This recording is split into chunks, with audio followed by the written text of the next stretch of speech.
In Season 4 of Stranger Things, 9 months have passed since the Mind Flayers' defeat at the Starcourt Mall. 11 has moved with the Byers family to California, forcing her and Mike into a strained long-distance relationship. Mike and Dustin also begin to have a strained relationship with Lucas and Max. Lucas has joined the high school basketball team and befriended the popular jocks led by Jason, while Max is pulled away from everyone as she continues to grieve the death of Billy. Mike and Dustin join the Hellfire Club, the school's Dungeons & Dragons club, which is led by the eccentric outcast Eddie Munson. When Jason's cheerleader girlfriend Chrissy is plagued with headaches and nightmarish visions, she pays Eddie a visit to buy drugs to cope with her symptoms. While in Eddie's trailer, Chrissy becomes possessed by an evil force from the Upside Down, which brutally murders her. When Chrissy's body is found, Eddie goes on the run as he becomes the police's prime suspect. Jason and his gang of bully jocks lead the charge in labeling Eddie and the Hellfire Club a group of satanic devil worshippers responsible for Chrissy's death, and attempt to find Eddie to enact vigilante justice. As Mike departs Hawkins to spend his spring break with 11 in California, Dustin, Max, and Lucas team up with Nancy, Steve, and Robin to uncover the truth behind Chrissy's murder. The group explains to Eddie their previous experiences with the Upside Down, and name this new evil threat Vecna, who continues to possess and murder high school students. Nancy and Robin follow a lead to the Pinhurst Psychiatric Institution, where they interview a man named Victor Creel, who had been in prison decades prior for murdering his family. Victor explains to them that after his wife and young children moved into their new home in Hawkins, they experienced similar horrific visions as Chrissy before being possessed and killed. Victor was arrested for their deaths after no one believed his story. Nancy also figures out from hearing Victor's story that hearing his favorite song was what pulled him out of Vecna's possession and saved his life. Meanwhile, Max discovers that all of Vecna's victims experienced severe headaches and nosebleeds, and were suffering from PTSD from past traumas. The same symptoms Max was currently experiencing.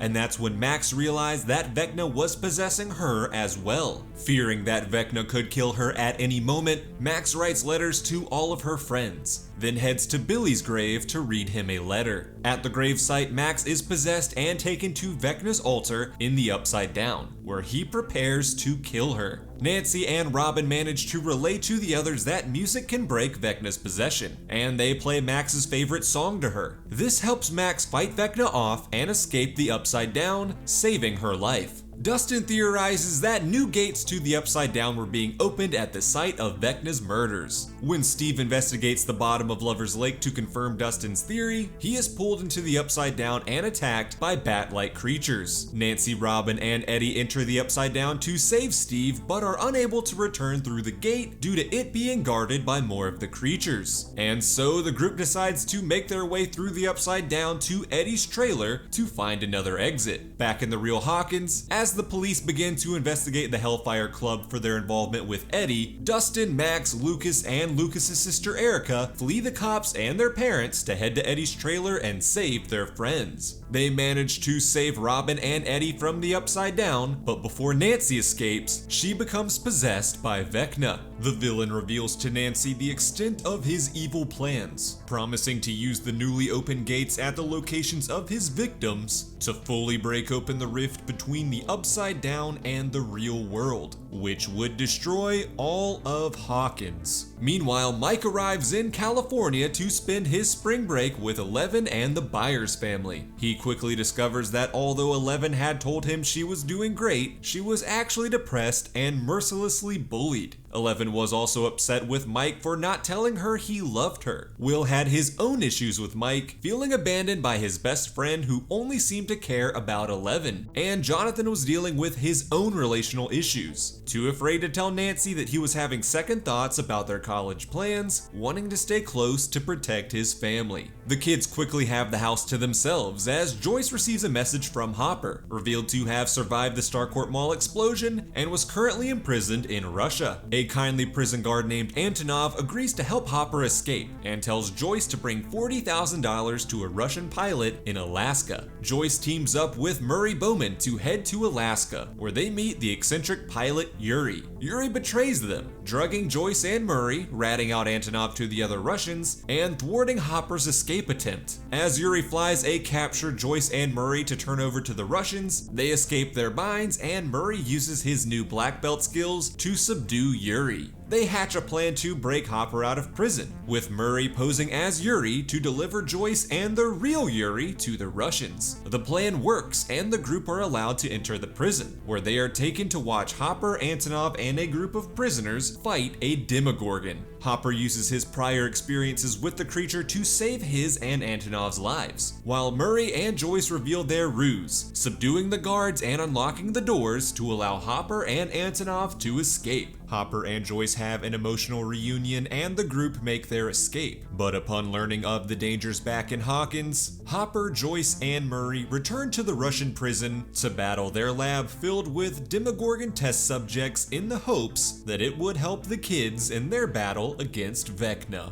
Back in California, after her bullies publicly humiliate her, Eleven finally snaps and assaults one of them. After being arrested, Eleven is saved by Dr. Owens, who warns her of everything that was happening back in Hawkins. While higher-ups in the government believe Eleven could be responsible and was too dangerous, Owens assures her that he believes she was good and had been working on a program that could give her her powers back. Eleven agrees to go with Owens to attempt to restore her powers and save Hawkins from Vecna, while two of Owens' men are tasked with protecting Mike, Will, and Jonathan. When armed soldiers attack the Byers' house, the boys flee with Jonathan's stoner friend Argyle and race to find Owens and Eleven. Along the way, Will gives a rousing speech to encourage Mike, during which he implies that he's gay and in love with his best friend. Owens takes Eleven to a secret underground lab where he reveals that he has been working with a very much alive Dr. Brenner to develop an isolation tank known as Nina that would allow Eleven to access her forgotten memories and reawaken her powers. Inside Nina, Eleven remembers her time in Hawkins' labs under the care of Dr. Brenner, where she was bullied by her fellow superpowered experiments. Eleven had been befriended by a kind orderly who warned Eleven that Brenner wasn't to be trusted. Eventually, the orderly revealed himself to be One, the first child experimented on by Brenner, who had a device in his neck that suppressed his powers. Eleven helped remove the device to allow them both to escape, but the orderly instead massacred everyone in the lab.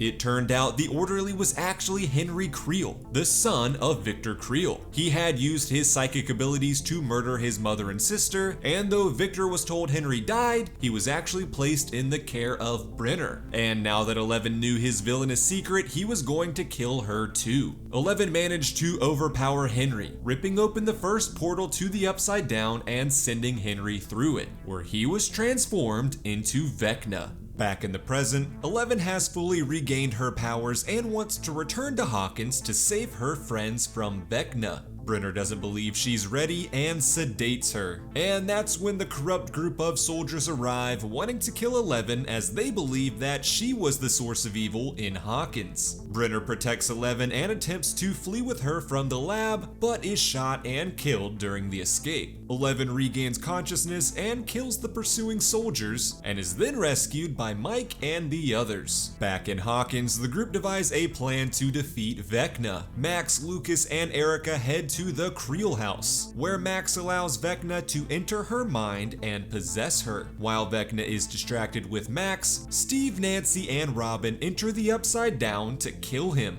And to help distract the Legion of Bats from attacking Steve, Nancy, and Robin on their mission, Dustin and Eddie enter the Upside Down to act as decoys. Unfortunately, the plan quickly goes awry. Dustin and Eddie are quickly overwhelmed by the bats, but instead of fleeing, Eddie sacrifices himself to buy his friends more time. Steve, Nancy, and Robin are all subdued by Vecna's vines, which begin to choke the life out of them. And while Lucas keeps watch over the possessed Max, the vigilante Jason shows up to confront him, still blaming the Hellfire Club for Chrissy's death. As Lucas and Jason fight, Max's Kate Bush tape is destroyed, meaning there was no way for Lucas to save her if things went wrong. Luckily, as Max is pursued by Vecna in her own mind, she has some very friendly company. 11 enters Max's mind to fight Vecna using an isolation tank created by Mike, Will, Jonathan, and Argyle. Vecna defeats 11 and explains to her that every threat she and her friends had faced in the past, including the Mind Flayer, was all him, and now his plan is fully coming into fruition. Vecna begins to kill Max, starting by breaking her limbs. As Mike professes his love for 11 in the real world, 11 is given a renewed strength to fight Vecna. Meanwhile, Hopper, Joyce, and Murray successfully defeat the Russian Demogorgons, which clears away the bats and vines in the Upside Down. Finally freed, Steve, Nancy, and Robin attack Vecna's body, setting it on fire. As Vecna dies, he tells 11 that despite her best efforts, she had still lost. Max succumbs to her wounds in the real world and dies in Lucas's arms, opening Vecna's final gate. With all of the gates open, they begin to rip through the entire town of Hawkins, destroying everything in their path and killing several people, including Jason. A distraught and defeated 11 manages to use her powers to resurrect Max. 2 days later, 11, Mike, Jonathan, Will, and Argyle finally make it back to Hawkins to reunite with their friends. The entire town is evacuating, and Steve, Robin, and Dustin decide to volunteer at an emergency shelter. Max is alive but in a coma with no trace of her in her own mind. Hopper finally makes it back to Hawkins to reunite with 11, and although the reunion was happy now, the group knew that their greatest battle yet was still ahead. Will, still feeling his connection to the Mind Flayer, confirms to the group that Vecna was still alive. And now the Upside Down was taking over Hawkins.